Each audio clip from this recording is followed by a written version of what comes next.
Welcome everyone to the Sideline Sports Network YouTube channel. We're going to be starting a new series. We're just going to be previewing teams across the country. Quick 10-15 minute conversation. Today, I'm with Britt Strong, who's our Kentucky insider. You can follow him at SSN_Kentucky on Twitter. I believe it's the same thing on Instagram. Follow us on Instagram as well. We're starting to expand over there. So yeah, welcome, Britt. Glad to be here, brother. All right, so I asked you to send me your 3 key players earlier today ahead of this season. So your key player number 1, quarterback Will Levis. Yeah, Why this is one he going to be? I think he's just an obvious one.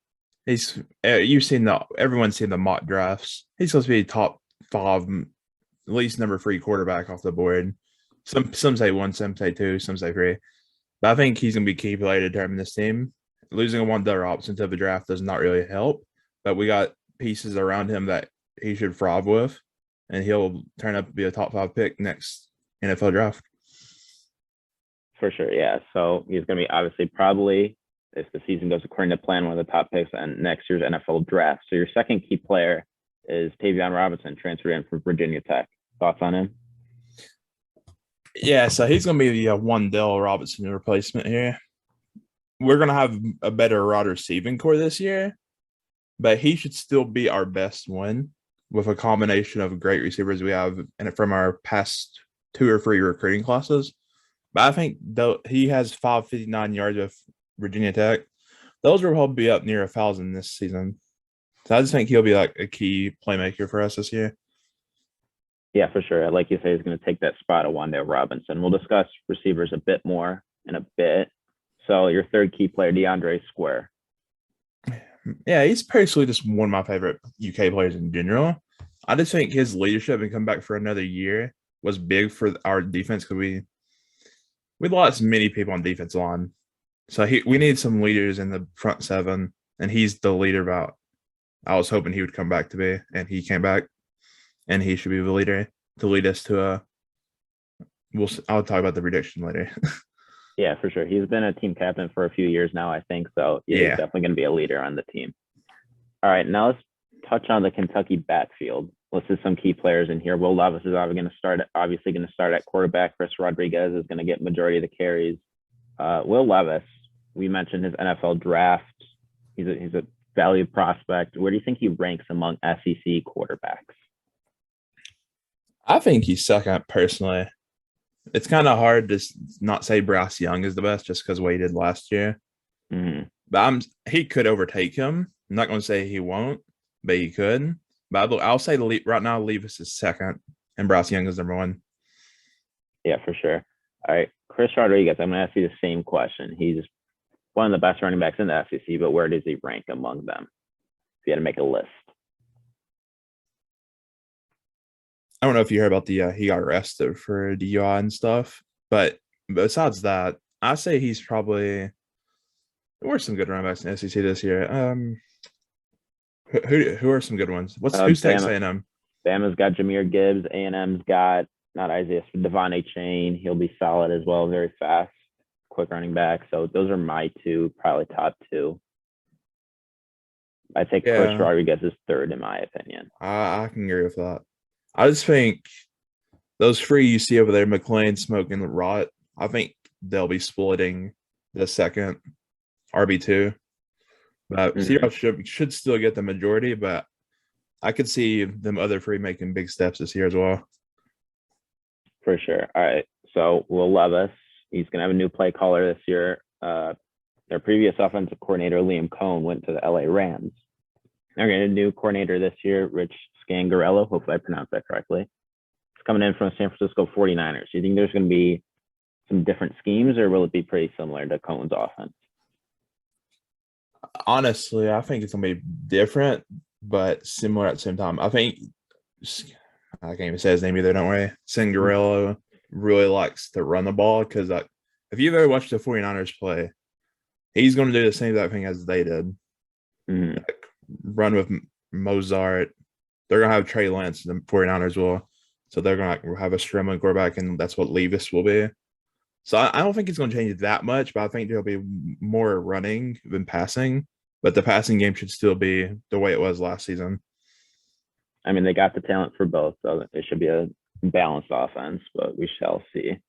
I just want to talk about the receiving room. We mentioned Tavion Robinson. I mean, it's kind of a repeat question, but give me some names in the receiving room that need to step up with the absence of Wan'Dale Robinson as he left for the NFL. Yeah, so obviously Tavion Robinson is going to probably be our wide receiver number one. Javon Baker and Dane Key will probably be wide receiver 2 and 3.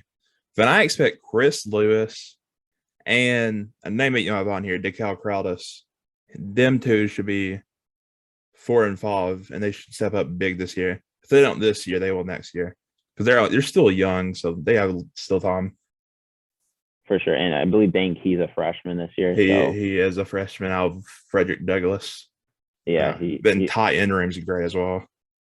Yeah, Dane Key's a name I'm going to watch out for sure this season. Offensive line, 3 starters left. You see them at the bottom there: Luke Fortner, Darian Kennard, Darrell Rosenthal. They all left. I listed some of the key players on this year's offensive line. So, are those departures going to be an issue, or do they have enough depth at offensive line? What's your thoughts? I know they're trying to get one more at least out of the transfer portal offensive lineman, but I'm expecting Eli Cox and Horsey to be really good this year. Then we're adding Tayshawn Manning. He should be Cox's guard partner. I really like the inside game. Center, I believe they said is Horsey's going to play center. I don't exactly remember. I think this offensive tackle will be the question mark this season. And the addition of Goodwin, who I believe is an offensive tackle as well, that'll for sure help. Yes. Two-time freshman. Yes, he is. All right, let's move on to the defensive side of the ball. Josh Paschal left for the NFL, got drafted by the Lions. So how do you think the front seven is going to fare this year without Paschal? Listed some of the key players there as well. Honestly, I'm not even worried. I watched Octavius Oxenden play before he got hurt for the season. Even Justin Rogers as well. I think we'll be fine there. I just think Oxenden will take the next step in his progression and become a all-SEC member. I just really love his potential and what he's been able to do for his limited amount of time he's played at UK.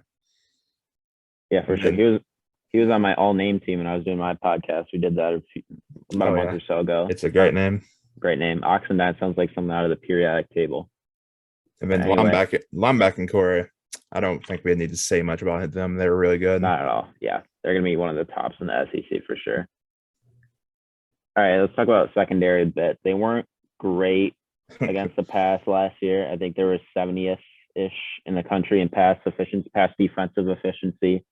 So how will they fare this year with the 3 starters that just left, as you see at the bottom? Cedric Dort, Devontae Robinson, and Yusuf Corker. First off, I'm going to miss Yusuf. He was so big for us, and no one even realizes he was. Second, we added the Ole Miss transfer, Kidrian Smith, who led them in, I believe, tackles last year. So, I mean, that's a big addition. I think we're going after one more person as well.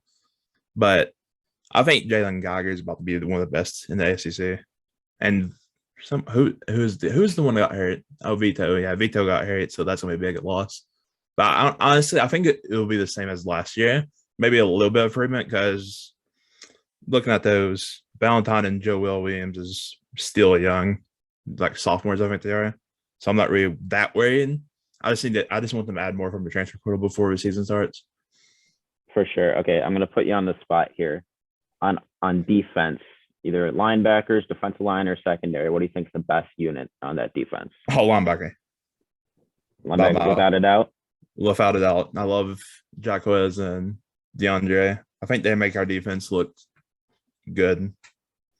All right, I'm going to ask you the same thing on the offensive side of the ball. You think receiving room, backfield, offensive line? Thoughts on that? Which one's the best? Oh, boy. Probably running back. Kentucky's always been known for running back or like offensive line. So we had Benny Snell. Who's the other running back before them? I forgot his name. I'm bad. But C-Rod, Smoke, there's no doubts those are 2 of the best SEC running backs. Not Smoke's up there, but he's not like top 9, top 10.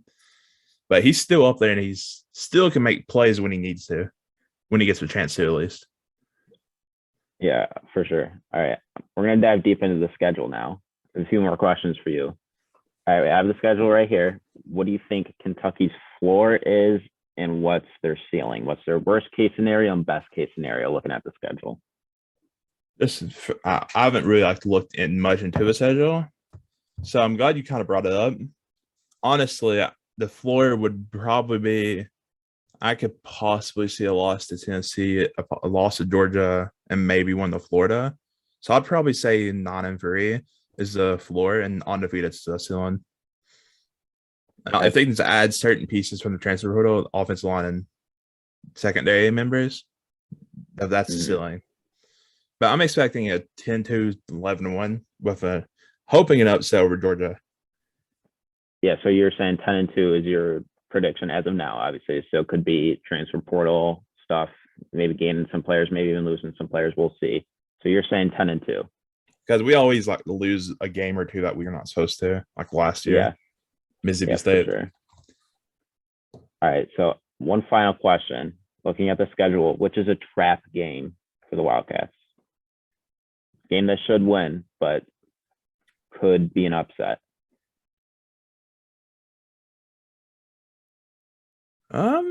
Maybe no, not that. That's at home. Never mind. Oh gosh, the games I was thinking about are both at home, so I'm not expecting them. Honestly, maybe the Tennessee game at Tennessee. We usually do good at Tennessee, but let's say we're going undefeated all the way to that game. We're gonna have high hopes to win this game. Or then we're gonna walk our way up until Georgia soon, or maybe even the Vanderbilt game. First off for Georgia at home, so probably one of the Tennessee teams. But I don't expect to lose to them, even though Hendon Hooker's insane. Yeah, I was looking at some of those October games, and even at Missouri, at maybe after coming off a big win at Tennessee, possibly. That would be at one. Missouri. They got those 3 games. Freshman at wide receiver Luther Burden. I'm excited to watch him. He's gonna be crazy this year. He is. So okay, one last question. Besides the Georgia game, top 3 games you're looking forward to the most? The Louisville game at home, because the rivalry, obviously. It hasn't been much of a rivalry recently, but it's going to be at home. I'll be out that game, hopefully. So I'll just think it's going to be a good game outside of Georgia. So Tennessee, I'm going to try to go to that game as well. And then that Mississippi State game might be good as well. But Georgia's going to be number one as obviously. Another game I wanted to point out at Ole Miss, October 1st. That's very early in the season. I think that could be tough as well. They dominated the transfer portal. In fact, Zach Evans, Eustace Bentley. Yeah. Who's that? Jackson Dart. Dart. Jackson Dart. Then the tight end, whatever his name was, Michael Trigg. I think it was. Yep. A lot of transfers for Lane Kiffin and the Rebels. So that'll be interesting, in my opinion. That will be I will say that will probably be like our top 3 toughest games on this schedule. Georgia, them, and Tennessee probably. I don't have much hope in Florida. They could beat us, but I don't have hope for Florida this year. Another good thing though is you're avoiding Texas A&M. You're avoiding Alabama. Well, yeah, that's the bright side of being in the SEC. So we always play the Mississippi teams. Yeah. So hopefully that changes soon. I hate versus them every year. Yeah, who knows? Maybe they're going to get rid of the Oklahoma, Texas. Soon. Yeah, I would love that. That as well. Oklahoma, Texas being added in. So thanks for joining me today, Britt. Yes, sir. Follow him at SSN_Kentucky on Twitter and Instagram. And we'll see you next time for another team preview.